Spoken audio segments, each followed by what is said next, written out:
우리에게 보여주신 복음을 바라보며 소망하기를 원합니다.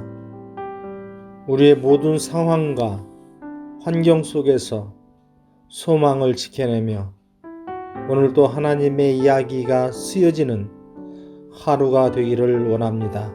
다 함께 사도신경으로 신앙 고백하겠습니다. 전능하사 천지를 만드신 하나님 아버지를 내가 믿사오며 그 외아들 우리 주 예수 그리스도를 믿사오니 이는 성령으로 잉태하사 동정녀 마리아에게 나시고 본디오 빌라도에게 고난을 받으사 십자가에 못 박혀 죽으시고 장사한 지 사흘 만에 죽은 자 가운데에서 다시 살아나시며 하늘에 오르사 전능하신 하나님 우편에 앉아 계시다가 저리로서 산자와 죽은 자를 심판하러 오시리라. 성령을 믿사오며 거룩한 공회와 성도가 서로 교통하는 것과 죄를 사하여 주시는 것과 몸이 다시 사는 것과 영원히 사는 것을 믿사옵나이다. 아멘.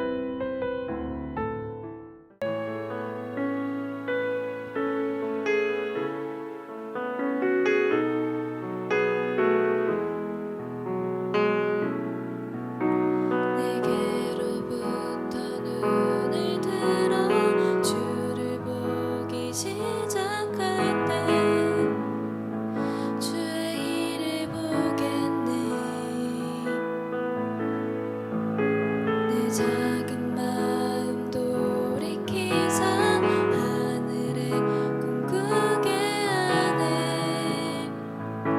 주님을 볼 때 모든 시선을 주님께 드리고 살아계신 하나님을 느낄 때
오늘 우리가 함께 나눌 말씀은 고린도전서 2장 1절부터 5절입니다.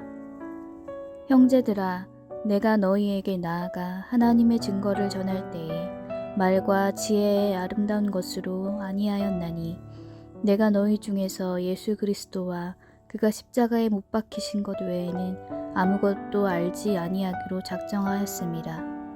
내가 너희 가운데 거할 때에 약하고 두려워하고 심히 떨었노라.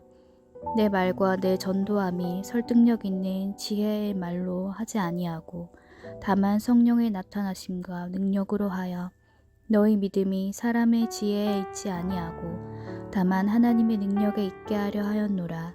아멘.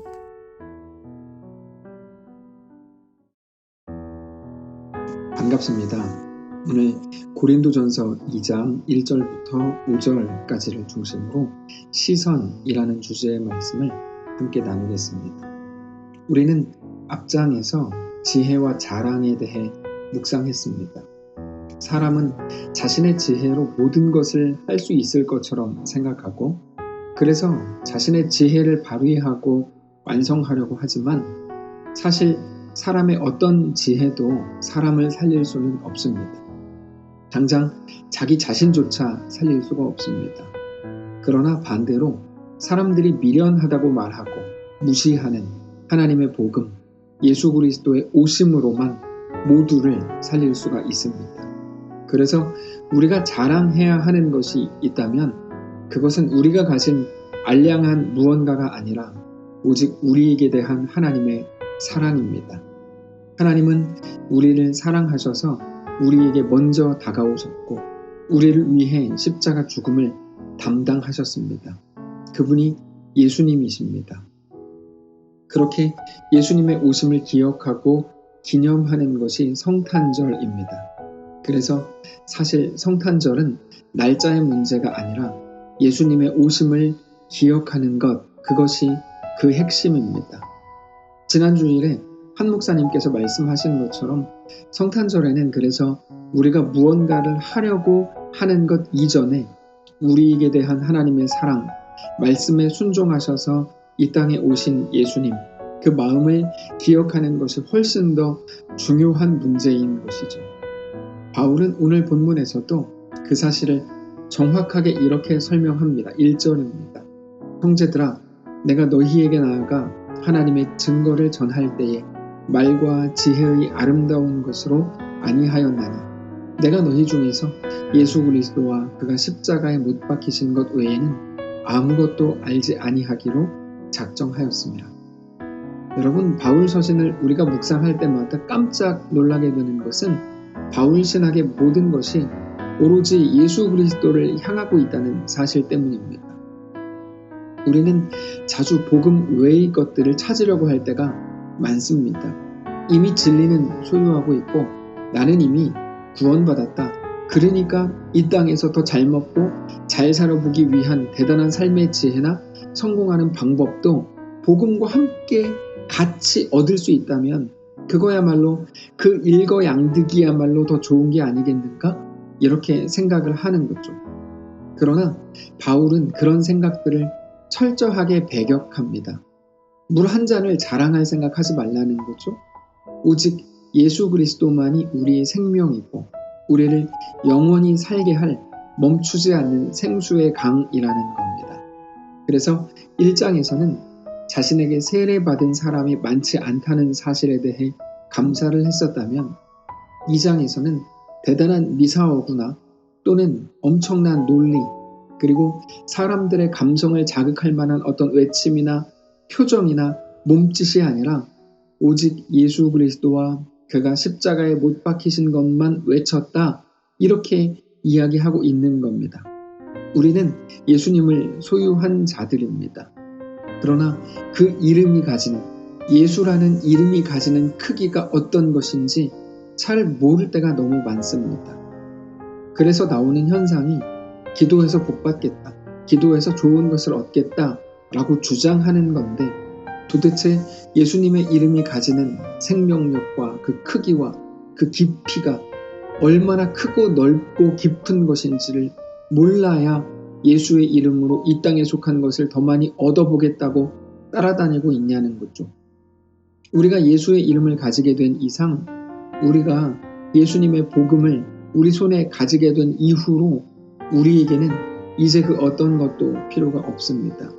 우리가 좋아하는 찬양 중에 그 무엇도 바라지 않네 저 하늘에 내 소망 있으니 이런 가사의 찬양이 있습니다. 예수의 이름은 너무나 놀라운 것이기 때문입니다. 그게 우리가 믿는 예수의 크기, 그 깊이, 그 넓이입니다. 그 어떤 것을 갖다 댄다고 해도 비교할 수가 없는 겁니다. 단지 비교할 수 없는 정도가 아니라 여러분 어떤 것으로도 가려질 수 없는 겁니다. 그래서 우리는 내가 너희 중에서 예수 그리스도와 그가 십자가에 못 박히신 것 외에는 아무것도 알지 아니하기로 작정하였습니다. 바울의 이 고백이 얼마나 놀라운 고백인가를 다시 한번 생각하게 되는 거죠.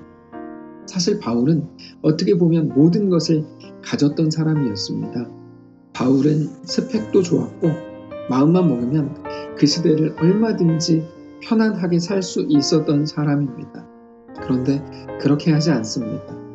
자기가 손에 쥐고 있는 것과는 비교할 수 없는 보물을 그가 발견했기 때문입니다. 그 보물이 바로 예수님이죠. 밭에 보화가 감추어진 것을 아는 사람이 자기의 모든 소유를 다 팔아서 누구도 거들떠보지 않는 밭을 산 겁니다. 그게 바울이고 오늘 본문의 고백이고 우리 모두여야 하는 것입니다.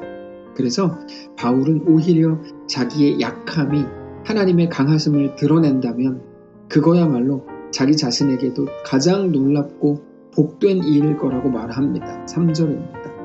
내가 너희 가운데 거할 때 약하고 두려워하고 심히 떨었노라. 내 말과 내 전도함이 설득력 있는 지혜의 말로 하지 아니하고 다만 성령의 나타나심과 능력으로 하여 너희 믿음이 사람의 지혜에 있지 아니하고 다만 하나님의 능력에 있게 하려 하였노라. 여러분, 바울이 떨었다고 되어 있는데요. 이게 무슨 말일까요? 바울은 고린도에 가기 전에 아테네에 먼저 들렀습니다. 근데 거기서 사실상 인간적인 시각으로는 복음 증거에 대해서 실패합니다. 바울이 아무리 담대한 사람이라고 해도 자신의 사역에 대해서 실패했다고 스스로 생각이 되면 누구나 위축이 될 겁니다. 바울은 그런 상황이었습니다. 그래서 바울이 고린도에 갔을 때 위축이 되었던 거죠. 그런데 그것마저도 바울은 자신이 드러나지 않고 오직 복음이 드러날 수 있는 더 좋은 일이 아니겠는가? 라고 생각을 했다는 겁니다. 어차피 자기가 전하지만 자기는 그저 스피커로서 소리만 내는 것뿐이고 오직 성령께서 역사하셔야 하는 거라면 이것도 하나님의 은혜가 아니겠는가? 그렇게 생각을 했다는 겁니다. 단지 그렇게 생각을 한 것만이 아니라 모든 것이 사실이었습니다. 여러분, 결국에 우리에게 필요한 믿음이 바로 이것입니다. 우리는 약함을 견디지 못합니다. 자주 내 약함 때문에 하나님의 영광이 가리는 거 아닌가? 라는 생각을 합니다. 그래서 더 뛰어나야 하고 더 잘나야 하고 지금보다 더 잘 되어야 하고 더 인정받아야 하고 더 부러움을 받을 수 있어야 된다고 생각하는 겁니다. 그러나 그 끝은 우리가 스스로 하나님이 되는 것밖에는 없는 건데 그것으로는 결코 우리는 온전한 하나님의 백성으로 서지 못합니다. 우리의 모든 못남과 연약함을 통해서도 그 속에서도 하나님은 일하신다. 하나님은 완전하시다. 하나님은 나보다 나를 더 잘 아시고 나보다 나를 더 사랑하신다. 하나님은 우리의 못남에 영향을 받지 않으신다. 그 분명한 믿음이 우리 속에 가득해야 할 것입니다. 그렇게 될 때 우리는 비로소 어떤 부족함 속에서도 담대할 수 있게 되는 것입니다. 그리고 그것을 믿음이라고 부르는 겁니다. 결국에 믿음은 그겁니다. 하나님은 나보다 크다. 하나님은 내 연약함과 못남에 영향받지 않는다. 여러분, 믿음은 나에게 지금보다 더 좋은 일이 일어날 거다. 긍정의 힘. 이게 기독교의 믿음이 아니고 우리의 어떤 못남 속에서도 하나님은 여전히 완전하시다는 것을 믿는 겁니다. 하나님은 내 못남에 가려지지 않습니다. 그래서 우리는 로마서 8장의 말씀을 늘 기억해야 합니다. 누가 우리를 그리스도의 사랑에서 끊으리요? 환난이나 곤고나 박해나 기근이나 적신이나 위험이나 칼이랴. 기록된 바 우리가 종일 주를 위하여 죽임을 당하게 되며 도살당할 양같이 여김을 받았나이다 함과 같으니라. 그러나 이 모든 일에 우리를 사랑하시는 이로 말미암아 우리가 넉넉히 이기느니라. 내가 확신하노니 사망이나 생명이나 천사들이나 권세자들이나 현재일이나 장래일이나 능력이나 높음이나 깊음이나 다른 어떤 피조물이라도 우리를 우리 주 그리스도 예수 안에 있는 하나님의 사랑에서 끊을 수 없으리라. 사랑하는 성도 여러분, 우리의 못남 정도가 아니라 그것보다 훨씬 강력한 못남이 있다고 해도 그리스도의 사랑에서 우리를 끊을 수 없습니다. 하나님의 약속이기 때문입니다. 하나님은 그것보다 더 강력한 사랑의 줄로 우리를 붙들고 계시기 때문입니다. 우리의 모든 실망스러운 현실 앞에서, 우리의 모든 못남 앞에서, 우리의 모든 연약함 앞에서, 두렵고 떨림 앞에서도 그러므로 더 온전한 믿음으로 주께 나아가게 되시기를 바랍니다. 우리의 모든 생각과 마음이 우리 약함에 고정되어 있지 않고 우리 모든 시선이 하나님의 강하심에 붙들림 받는 거룩한 성도들이시기를 바랍니다. 기도하겠습니다. 살아계신 하나님 감사합니다. 우리 삶을 주께 맡겨드립니다. 늘 자신 없고 연약하고 나 같은 거를 통해서 하나님은 무엇을 이루시겠나 스스로 한탄해왔던 우리를 불쌍히 여기시고 이제는 자신의 연약함이 아니라 하나님의 강하심을 보고 하나님의 완전하심으로 인하여 기뻐하고 주를 자랑하고 하나님만을 경배하는 귀한 모든 성도들 다 되도록 인도하여 주시옵소서. 우리의 오늘이 그렇게 영광스럽고 복되고 안심이 되고 평안하게 되는 귀한 날 되게 하옵소서. 감사드리며 살아계신 예수님의 이름으로 기도합니다. 아멘. 사랑하는 성도 여러분, 하나님께서 오늘 하루를 우리에게 또 허락하셨습니다. 믿음으로 주께 나아가시기를 바라고 믿음이 어떤 의미인지 깊이 기억하며 하나님으로 인하여 기쁨으로 충만한 귀한 우리의 모든 오늘이 되시기를 축복합니다.